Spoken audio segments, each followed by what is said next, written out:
परिचय। तुम अपने चारों तरफ अनेक प्रकार के जीव जंतु तथा पौधे देखते हो। ये सभी विभिन्न आकृति तथा आकार के होते हैं तथा दिखने में एक दूसरे से बिल्कुल भिन्न होते हैं, लेकिन इन सभी में एक चीज समान होती है। ये सभी जीवन की छोटी इकाई अर्थात कोशिका से मिलकर बने होते हैं। इसलिए इस मॉड्यूल के अंतर्गत हम कोशिका तथा उसकी संरचना के बारे में अध्ययन करने जा रहे हैं।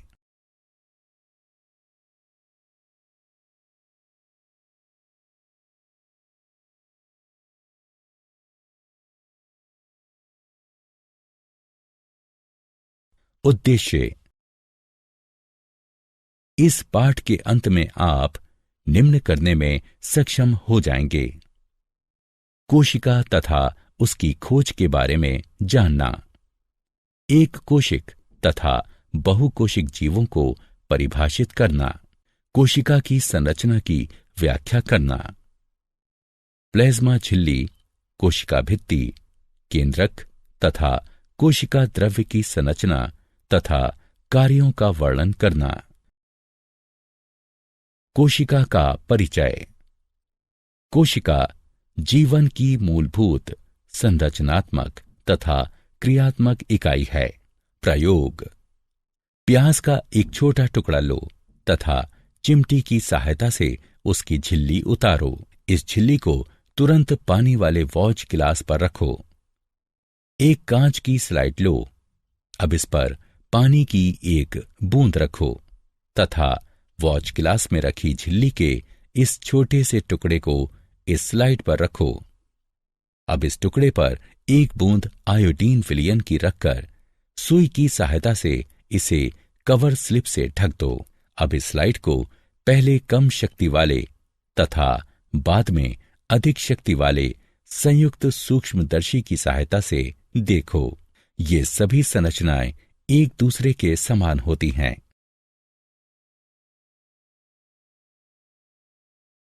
कोशिका की खोज। कोशिका की खोज सर्वप्रथम किसने की?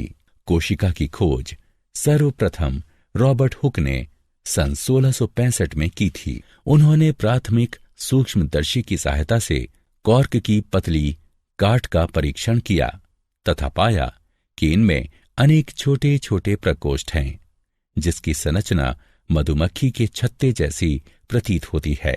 रॉबर्ट हुक ने इन प्रकोष्ठों को कोशिका का नाम दिया। प्रथम जीवित कोशिका की खोज ल्यूवेनहक ने सन 1674 में की थी। उन्होंने उन्नत सूक्ष्मदर्शी की सहायता से तालाब के जल में इस कोशिका का अवलोकन किया।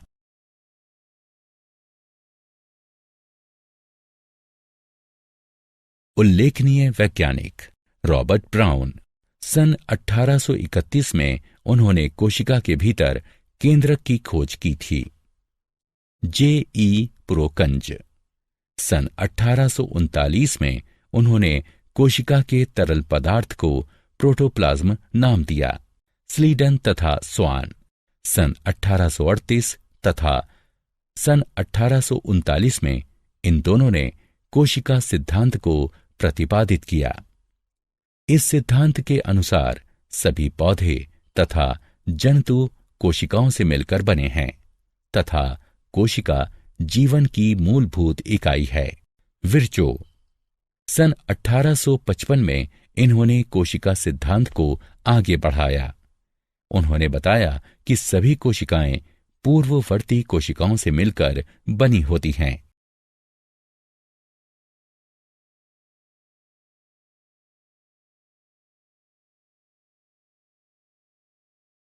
जीवों के प्रकार।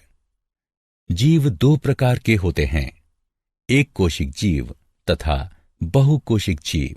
एक कोशिक जीव में एक कोशिका से पूरे शरीर का निर्माण होता है।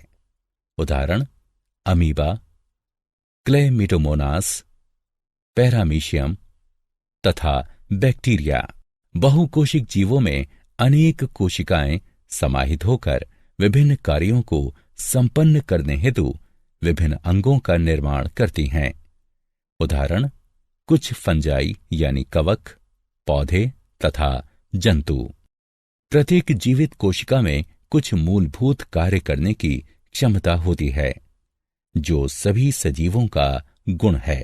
उदाहरण के लिए हृदय की कोशिकाएं रुधिर को पंप करती हैं, आमाशय की कोशिकाएं भोजन का पाचन करती हैं इत्यादि। प्रत्येक कोशिका के भीतर कुछ निश्चित विशेष घटक होते हैं जिन्हें कोशिका अंगक कहते हैं।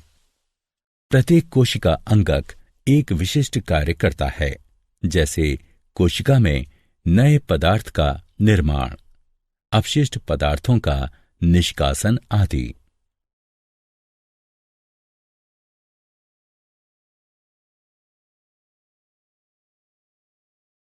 कोशिका झिल्ली तथा उसके कार्य। कोशिका किससे मिलकर बनी होती है? यदि हम कोशिका का अध्ययन सूक्ष्मदर्शी से करें तो हमें लगभग प्रत्येक कोशिकाओं में 3 गुण दिखाई देंगे: प्लाज्मा झिल्ली, केंद्रक तथा कोशिका द्रव्य।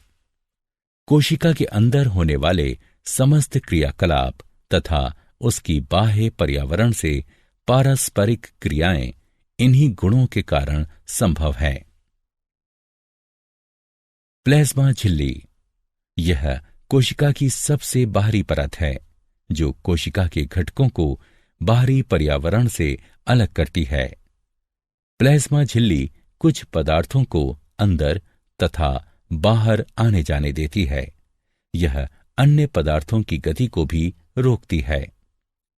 कोशिका झिल्ली को इसलिए वर्णात्मक पारगम्य झिल्ली कहते हैं। विसरण। कुछ पदार्थ जैसे कार्बन डाइऑक्साइड अथवा ऑक्सीजन कोशिका झिल्ली के आर पार विसरण प्रक्रिया द्वारा आ जा सकते हैं। यह एक स्वतः प्रक्रिया है जिसमें पदार्थों की गति उच्च सांद्रता से निम्न सांद्रता की ओर होती है। इस प्रकार विसरण कोशिकाओं के मध्य तथा कोशिका तथा उसके बाह्य वातावरण के मध्य गैसों के विनिमय में एक महत्वपूर्ण भूमिका निभाती है।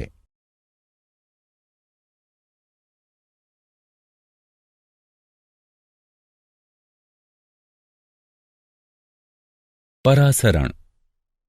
वर्णात्मक पारगम्य झिल्ली द्वारा जल के अणुओं की गति होने की प्रक्रिया को परासरण कहते हैं।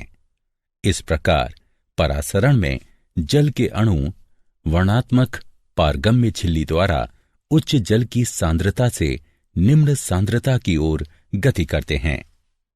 इस प्रक्रिया में विलयन 3 प्रकार का हो सकता है: अल्प परासरण दाबी विलयन, अति परासरण दाबी विलयन या समपरासारी विलयन।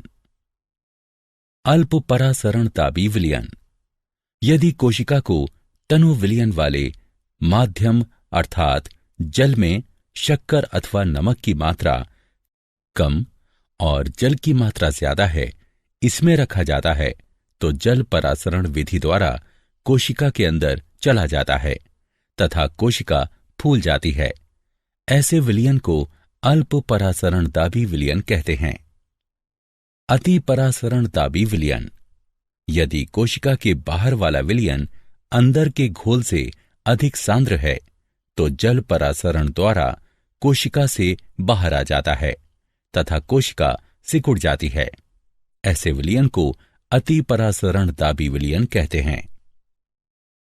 समपरासारी विलयन। यदि माध्यम की सांद्रता ठीक कोशिका की सांद्रता के समान हो तो कोशिका झिल्ली से जल में कोई शुद्ध गति नहीं होती तथा कोशिका का आकार भी वही रहता है। ऐसे विलयन को समपरासारी विलयन कहते हैं।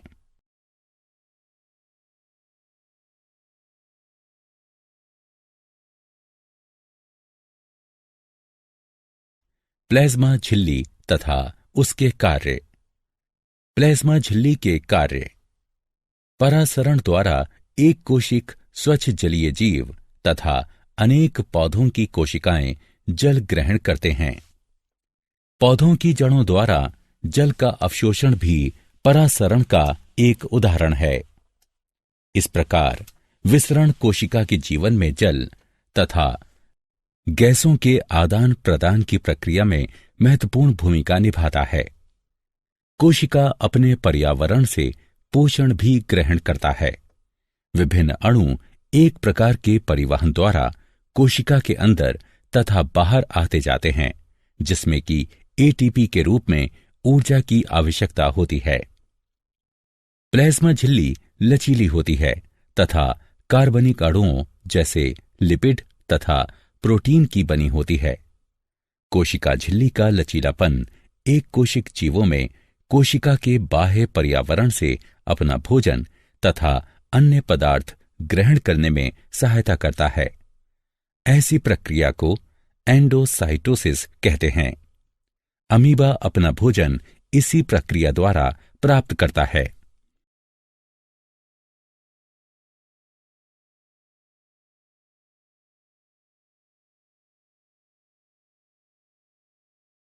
कोशिका भित्ति तथा उसके कार्य। कोशिका भित्ति पादप कोशिकाओं में एक और उभरी हुई बाह्य परत कोशिका भित्ति पाई जाती है, जो कि प्लाज्मा झिल्ली के बाहर स्थित होती है। पादप कोशिका भित्ति मुख्य रूप से सेल्यूलोज की बनी होती है।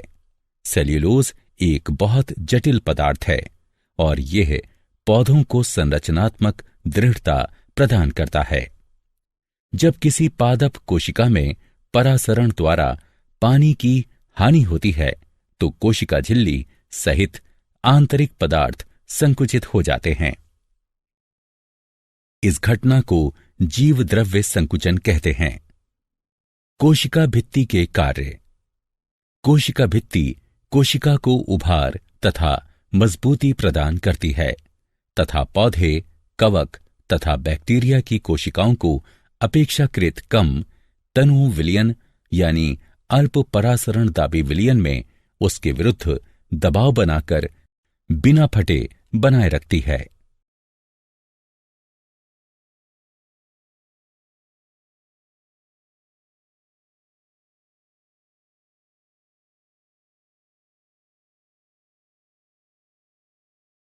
केंद्रक तथा उसके कार्य। केंद्रक केंद्रक के चारों तरफ दोहरी परत का एक स्तर होता है, जिसे केंद्रक झिल्ली कहते हैं। केंद्रक झिल्ली में छोटे छिद्र होते हैं, जिसमें से होकर केंद्रक का पदार्थ केंद्रक के बाहर अर्थात कोशिका द्रव्य में जा पाता है। केंद्रक में गुणसूत्र यानी क्रोमोसोम पाए जाते हैं, जो कि कोशिका विभाजन के समय छड़नुमा दिखाई पड़ते हैं। गुणसूत्र यानी क्रोमोसोम में आनुवांशिक गुण होते हैं, जो डीएनए यानी डीऑक्सी राइबोन्यूक्लिक अम्ल के रूप में माता पिता से उनके संतति में जाते हैं। गुणसूत्र यानी क्रोमोसोम डीएनए तथा प्रोटीन के बने होते हैं। डीएनए के क्रियात्मक खंड को जीन कहते हैं। कोशिका जब विभाजित होने वाली होती है तब ये गुणसूत्र क्रोमेटिन पदार्थ के रूप में व्यवस्थित हो जाते हैं। कुछ जीवों जैसे बैक्टीरिया में कोशिका का केंद्रीय क्षेत्र बहुत कम स्पष्ट होता है, क्योंकि इसमें केंद्रक झिल्ली नहीं होती है। ऐसे जीवों को प्रोकैरियोट कहते हैं। जिन जीवों की कोशिकाओं में केंद्रक झिल्ली होती है उन्हें यूकैरियोट कहते हैं। केंद्रक के कार्य। केंद्रक कोशिकीय जनन में महत्वपूर्ण भूमिका निभाता है, जिसके अंतर्गत एक अकेली कोशिका विभाजित होकर दो नई कोशिकाओं का निर्माण करती है। यह कोशिकीय क्रियाकलापों को भी नियंत्रित करता है।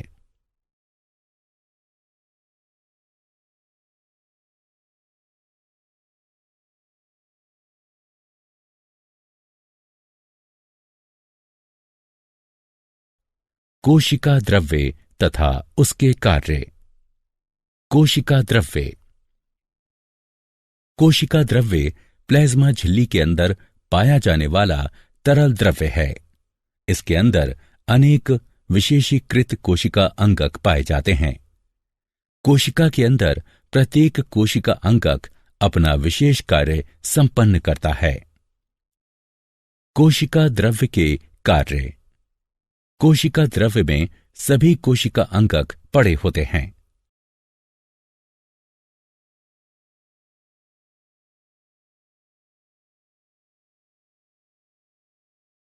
सारांश। आइए हमने जो कुछ सीखा है उसे संक्षेप में दोहराएं। कोशिका की खोज सर्वप्रथम रॉबर्ट हुक ने 1665 में की थी। एकल अथवा अनेक कोशिकाओं की उपस्थिति के आधार पर जीव दो प्रकार के होते हैं, एक कोशिक जीव तथा बहुकोशिक जीव। प्रत्येक कोशिका के भीतर कुछ निश्चित विशेष घटक होते हैं जिन्हें कोशिका अंगक कहते हैं, जो कि एक विशिष्ट कार्य करते हैं। प्लाज्मा झिल्ली कोशिका की सबसे बाहरी परत है जो कोशिका के घटकों को बाहरी पर्यावरण से अलग करती है। प्लाज्मा झिल्ली वर्णात्मक पारगम्य झिल्ली की भांति भी व्यवहार करती है, क्योंकि यह कुछ पदार्थों को अंदर तथा बाहर आने जाने देती है, जबकि अन्य पदार्थों की गति को रोकती है। वर्णात्मक पारगम्य झिल्ली द्वारा उच्च सांद्रता से निम्न सांद्रता की ओर जल की गति होने को विसरण कहते हैं। पादप कोशिकाओं में एक और उभरी हुई बाह्य परत कोशिका भित्ति पाई जाती है, जो कि प्लाज्मा झिल्ली के बाहर स्थित होती है। पादप कोशिका भित्ति मुख्य रूप से सेल्यूलोज की बनी होती है, जो कि कोशिका को मजबूती प्रदान करती है। केंद्रक एक गोल या अंडाकार बिंदु सदृश संरचना है, जो कि प्रत्येक कोशिका के केंद्र के आसपास पाया जाता है। यह कोशिकीय जनन में महत्वपूर्ण भूमिका निभाता है तथा कोशिकीय क्रियाकलापों को भी नियंत्रित करता है। कोशिका द्रव्य प्लाज्मा झिल्ली के अंदर पाया जाने वाला एक तरल द्रव्य है। इसके अंदर अनेक विशेषीकृत कोशिका अंगक पाए जाते हैं।